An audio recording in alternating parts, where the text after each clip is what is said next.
This is Democracy Now!, democracynow.org, The Quarantine Report. I'm Amy Goodman with Juan Gonzalez.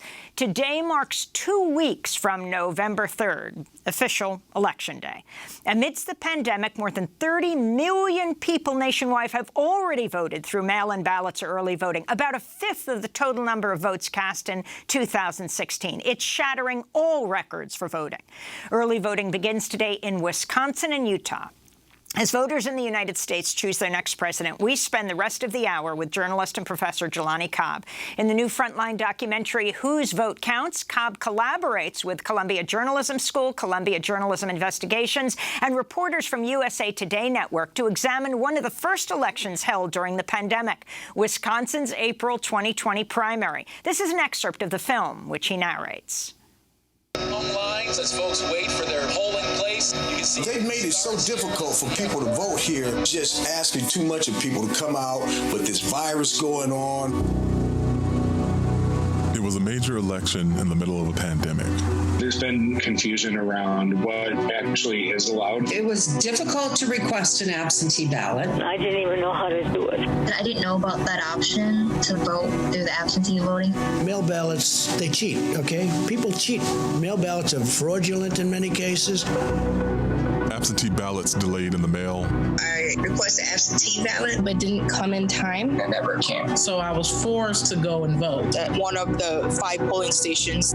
Voters forced to choose between their health and their civic duty. Those lines are long in Wisconsin, despite the state's safer-at-home order. It is unethical. It was such a putrid decision. People are going to die because of this. Claims of voter suppression. Any ballots received after April 13th will be rejected. 750 ballots so far have been rejected. I'm really frustrated because my vote won't count. It was the most blatant form of voter suppression.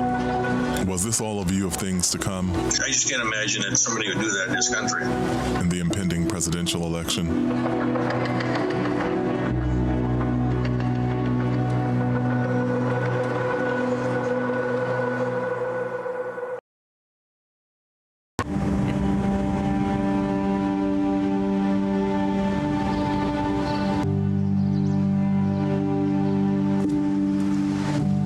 I'm a journalist and historian.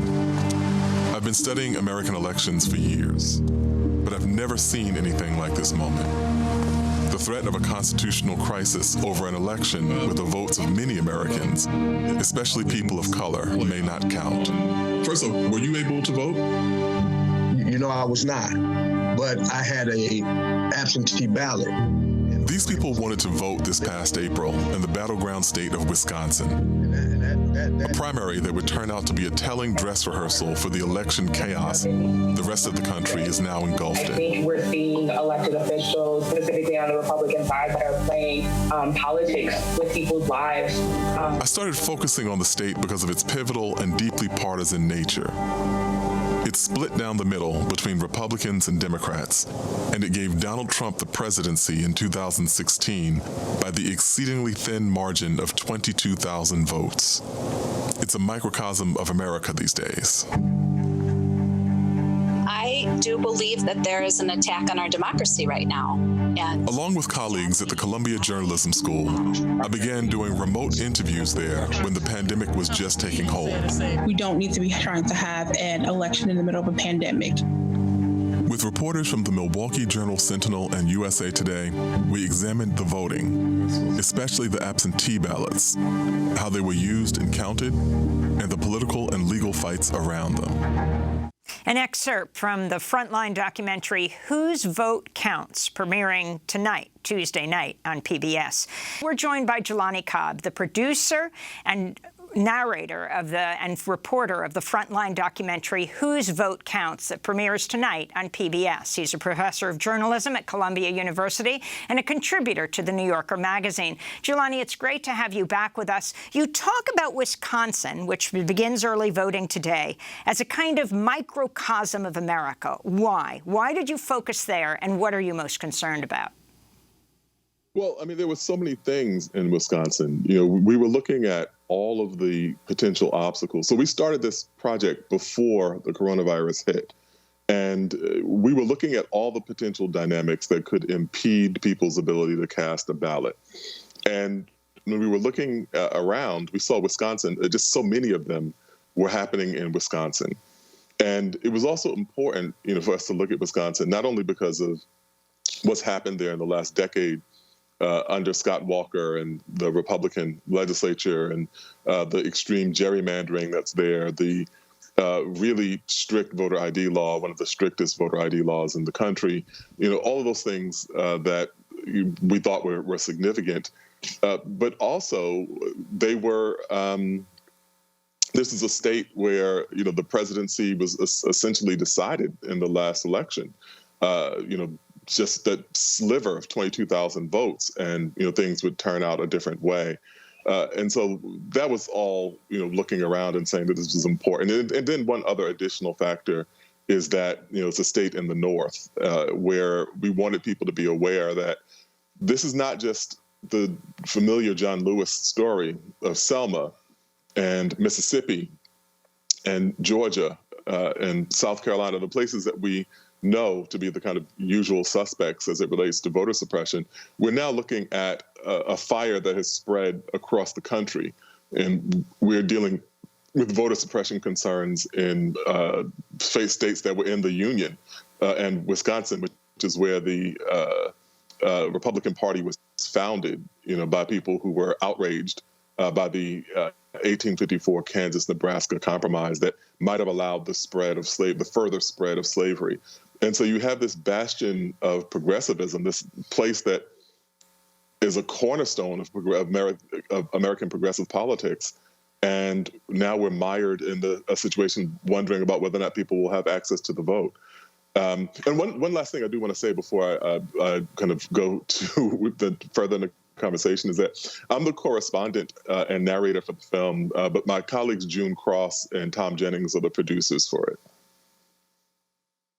Jelani, I wanted to ask you, you mentioned the history of progressivism. This is Wisconsin is known not only as the birthplace of the Republican Party, but deep into the 20th century, it was also a hotbed of Republican progressivism, yes. Bob La Follette, and also of a very extensive socialist movement. There were even socialist mayors in Milwaukee up until the mid-20th century. So were you able to get at what has happened to have this dramatic shift now into this sort of leading edge of voter suppression?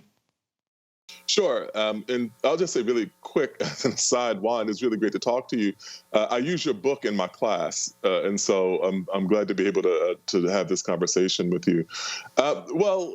With Wisconsin, there's a really good book on this, Dan Kaufman's book, The Fall of Wisconsin, where he traces this. And one of the real key factors here was the involvement of the Bradley Foundation, which is a foundation that was spun off from an industrial magnate, a set of two brothers who initially in the first part of the 20th century, when they began getting into philanthropy, they were doing things that were pretty mundane, supporting local causes and being a boon to community concerns.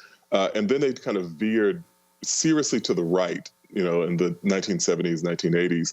And began funding efforts, especially around anti-labor union activism. And so, Scott Walker was by and large a product of the Bradley Foundation's largesse. And it was really a kind of idea that they wanted to make Wisconsin, after 2008, in full steam, to make Wisconsin a laboratory for what they wanted to do in the rest of the country.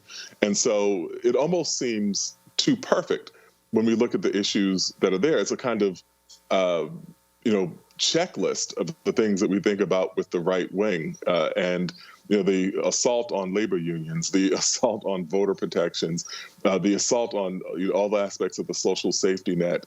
And, for my lifetime growing up, we now talk about Wisconsin as a purple state or, a battleground state. But for most of my life, we've thought about Wisconsin as a fairly progressive and safely democratic state. And this has been a product of very much a concerted effort over the past several decades by private philanthropy there. And your documentary focuses a lot on the battle, especially over the legal fights over absentee ballots. Now, I know President Trump is constantly talking about that mail ballots are fraudulent. Obviously, there's not a whole lot of very little to buttress that argument. But there are concerns that, and anyone who has done a mail-in ballot knows that it's a lot more complicated to fill it out properly, and it's a lot easier for ballots to be rejected at the time of the count. I'm wondering if you could talk about the potential for significant numbers of people who do vote to, because they are doing a mail-in ballot, that they don't fill it out correctly and that it then gets rejected at the count time. Well, so I think, if anything, the last 4 years have taught us to fairly reliably look at what Donald Trump accuses other people of, and that's a pretty good indicator of what it is he's actually doing.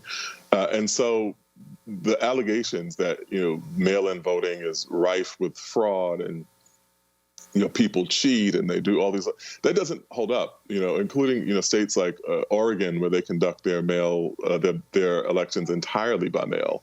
And not only do they have successful elections with no significant hint of there being ballots that are improperly cast or people cheating, but they consistently have one of the highest voter turnout rates in the country. And sometimes the highest, voter turnout rate in the country. And I'll come back to that and the relevance of that for 2020 in a minute. But the opposite side of this is that we do see there being a disparity in the number of absentee ballots that are rejected, particularly as they come from communities of color. And that was one of the things that the Columbia Journalism Investigations team found when they delved into the rejected voter rolls in Wisconsin and then traced those down to particular communities. Communities that were heavily Black and brown were more likely to have their ballots rejected. This shouldn't be entirely a shock if we remember back to just 2018 when we saw the battles around exact match signature ballots in Georgia. And what Brian Kemp was attempting to do in terms of using the exact match between an absentee ballot and the signature that they have on file for you. And if there was any disparity between those two things, they would toss the ballot. Or if there was any disparity between how your name was spelled, including having a hyphen, in your name that may or may not appear on your driver's license and so on, then your ballot would be tossed. And so those same sort of dynamics appear to have been the case on April 7th and could potentially, the real kind of foreboding thing is that they could potentially have the same sort of impact or the same sort of dynamic in the ballots that are being cast ahead of November 3rd. Jelani, I wanted to turn to a clip of your documentary, Whose Vote Counts, where you interview the Democratic National Committee's top lawyer, Mark Elias, as well as others. The national parties joined the fight. What they would do here would be a harbinger for the coming presidential election. The Democratic National Committee filed one of several lawsuits to make absentee voting easier, seeking to loosen requirements like voter ID and witness signatures, things that historically have been obstacles, especially for people of color. The DNC filed the initial lawsuit when it became clear that there were going to be serious problems with availability for voting. Mark Elias is the DNC's top lawyer. What exactly is at stake? And I mean this on the granular level. There are multiple, dozens of lawsuits. What's being fought over? Most of what's being fought over is the ability for voters to have access to the polls and for their votes to count. A lot of the litigation we're seeing in 2020 is, are mail-in ballots going to be rejected for technical reasons, or are we going to enfranchise voters? So that's the Democratic National Committee's top lawyer, Mark Elias. You spend some amount of time in this documentary, Jelani, speaking to him. There are hundreds of these challenges all over the country. Yeah. Can you talk about his significance in these lawsuits and whether you see on Election Day the whole election being thrown into court, of course, which could ultimately lead to the Supreme Court, which might have a new justice on that Supreme Court named Amy Coney Barrett? Right. And so I think the comparison you might make is if you are preparing to watch a baseball game, and then the coaches of the respective teams come out and they start arguing over who's going to bat first, and then they're arguing about how many innings they're going to be, and then there's a dispute about how many pitches it will take to strike out, and how many balls it will take to walk.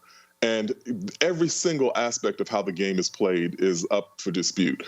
So really the winner will wind up being the team that fares best with only 2 outs instead of 3, or fares best in 7 innings instead of 9. And that's really what we're seeing now.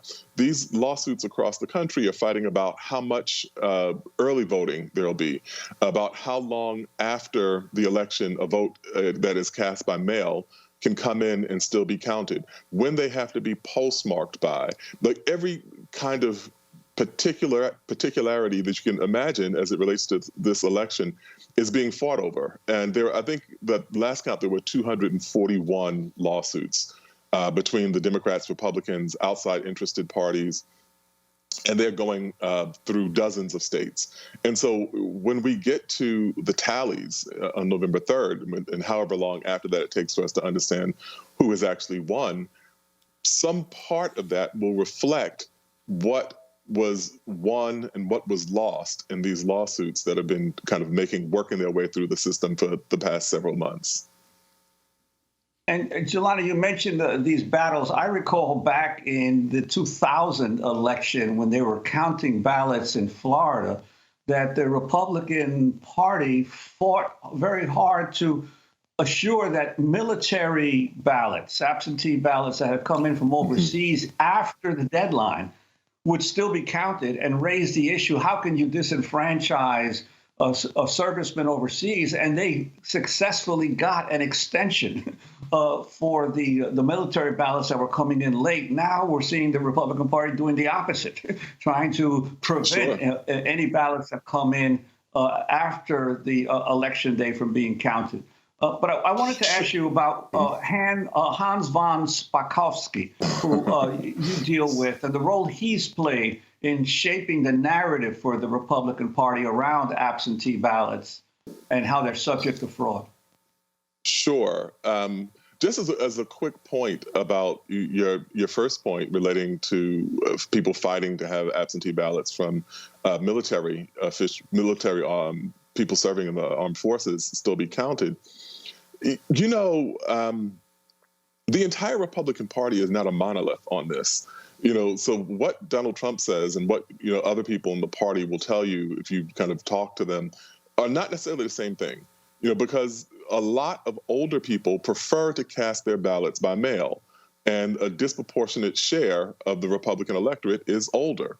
And so when you start hearing the tirades about don't trust mail-in votes, the absentee votes are all riddled with fraud and cheating and so on. There was a quiet panic, among a number of people who were Republicans were saying, listen, we could really mess around and disenfranchise part of our own electorate here.